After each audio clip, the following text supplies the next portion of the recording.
Hello, my name is Kevin Breweiler. I'm presenting our work on analyzing soft and hard partitions of global-scale blockchain systems. The majority of this work was done at the University of California, Irvine. However, we also had a researcher assisting us from Taiba University, Ahmad Shoail.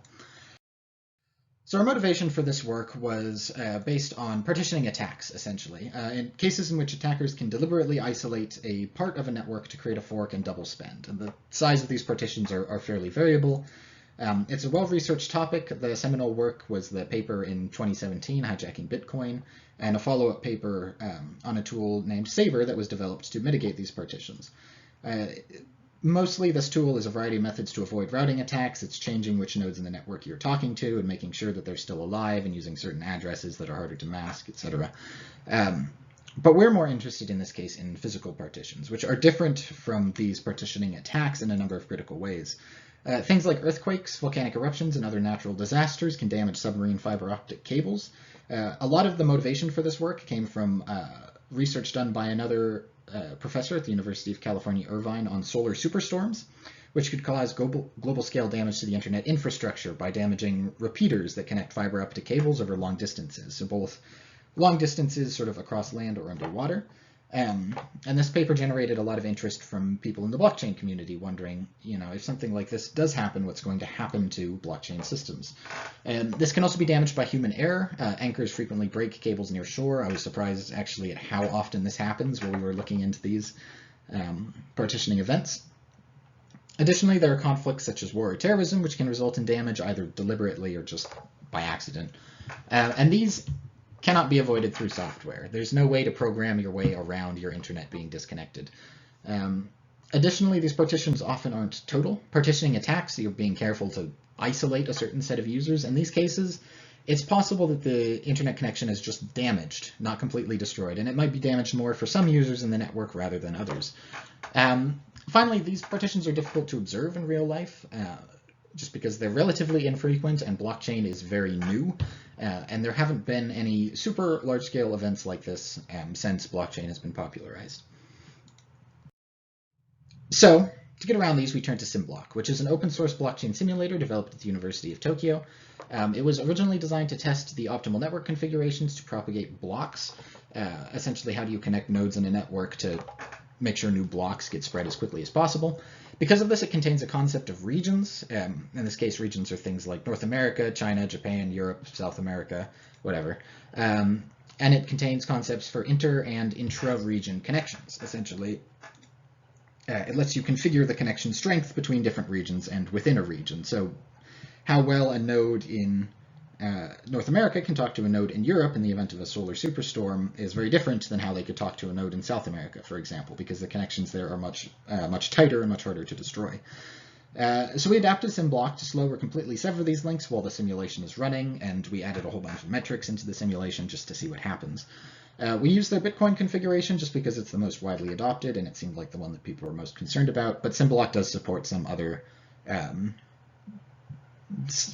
different types of coins and different consensus protocols if you're interested. So by looking at real-world partitions, we developed a partitioning model. We broke it down into 4 different types of partitions, which are a combination of a type of disruption and a type of cut. And the disruption is essentially the question, is the connection completely eliminated? Is there a fiber optic cable that's been completely destroyed, or are there maybe 4 fiber optic cables and only one of them has been destroyed? So if you're a small country and you only have one connection, isolation partitions are very easy. If you're a well-connected country, it's much more likely to be a soft disruption. We also have cut type, and this is the question, are all the connections from a region to the rest of the network disrupted, or just a single connection? So it's entirely possible, for example, that all internet connections between, say, the US and China are completely eliminated, but the connections between the US and Europe are left alone.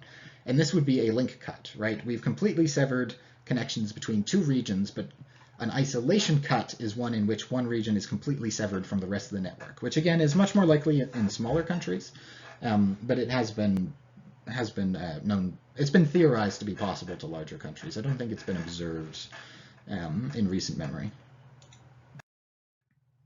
So, metrics. We broke it down to 3 metrics that sort of summarized what we thought were the salient aspects of these partitions. And these are competing blocks, which is how many unique blocks exist at the same height. This is more informative than just counting forks because it shows you exactly when the partition occurred, when it ended, how long it lasted, Often, if you get multiple competing blocks on a certain chain, it will show you that there's a lot of disagreement. We also have propagation time, which is the question, how long on average is the delay between a block being mined and it being received by any arbitrary node in the network? So of course this varies significantly from node to node, but the average time is fairly consistent. And this is a nice measure of the healthiness of a network, even when no forks exist. So even if the network generally agrees blocks are getting propagated fast enough to prevent forks, they might still be propagated fairly slowly, which reduces fairness, and consequently that has security implications. And finally, we have percentage agreement, which is the proportion of nodes that have the same chain. This is easy to visualize over time and reason about. It's also that observing how this changes can be a good measure of the recovery time after a partition is ended, and it can also reveal some interesting patterns during a partition. So, for example, when a new node is mined in a healthy system, you expect this percentage agreement to drop down to 50% and then to quickly climb back up as a new block is propagated and then accepted. In cases where propagation time is very slow or blocks are taking a very circuitous route because some links have been cut, this will climb much more slowly or unevenly, and it can be interesting to look at and see what sort of impacts different partitions have. So first of all, looking at soft disruptions, we have the propagation time for soft disruptions and the competing blocks, and down here we have the percentage agreement for soft link and soft isolation partitions. We can see that competing blocks mostly start appearing around when the bandwidth is about 0.05%. Propagation time starts to slow a little bit earlier, and you can see the y-axis here is on logarithmic scale. So it starts to get really bad around that same point, around a bandwidth of 0.05%. But even in the worst case, when we look at percentage agreement, 0.01%, only about 3% of nodes do not agree on the latest block or have the latest chain, which is pretty good, right? Even if this slows down propagation time, and this might be a problem for some chains with really rapid block generation, in general, these soft disruptions are not a big problem. They cause some disagreement if they're very extreme and long-lasting, but in general, not too bad.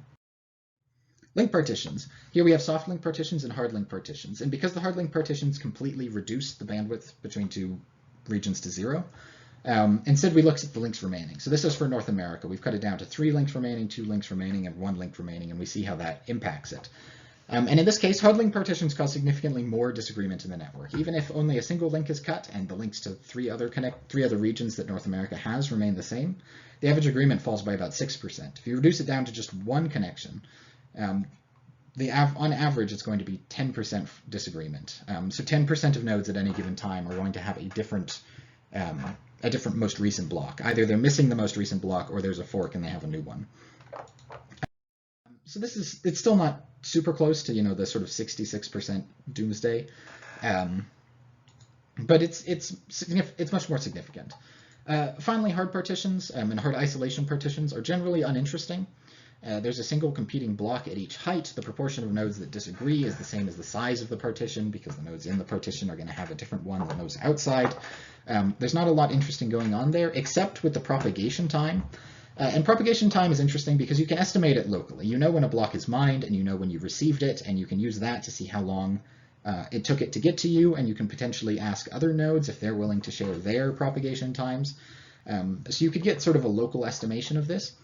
And what's interesting about this is that as the size of the hard partition grows, the block propagation time increases fairly regularly. It increases by about half a second for every 10% additional nodes that are in this isolation partition. So you could use that potentially to estimate whether there is a hard partition occurring and take some defensive action. And that's work that our lab is also working on right now. Like, what do you do in event of these hard partitions that there's just no solution to, or at least no good solution. There's no way to keep the network intact. So our conclusions: soft disruptions are generally inconsequential, even when the disruption is extreme. Hard disruptions are significantly more consequential. However, generally consensus is still maintained for most of the nodes. We took a very large region and almost entirely disconnected it, and as long as it had a single connection, it was still generally okay. Propagation time as a local metric may be able to identify partitions with some confidence. And blockchain in general appears to be fairly resilient to natural partitions. Although we did choose Bitcoin, which is a bit more conservative, so for some chains with really, really rapid block generation, they may suffer from these more, and that is future work that we're pursuing in this area. Thank you very much.